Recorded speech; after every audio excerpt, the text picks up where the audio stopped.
whether we see a PIRA in patients with relapsing-remitting MS. So PIRA, which stands for progression independent of relapse activity, yes, it's observed in relapsing-remitting multiple sclerosis patients, particularly in those in which we control relapses and inflammation. So when we have patients that are relapsing a lot, they tend to progress, and it's difficult to differentiate what's PIRA from what's related with disease activity and relapses.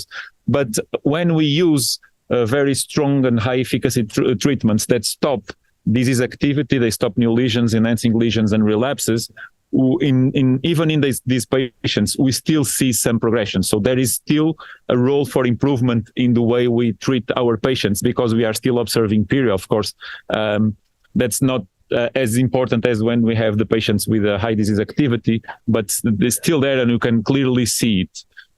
And we think that this progression independent of relapses and activity might be driven either by the brain resident cells, so microglia, and other cells, astrocytes, etc., but also might be driven by this compartmentalized inflammation that is resistant to the drugs that we use that work mostly in the periphery.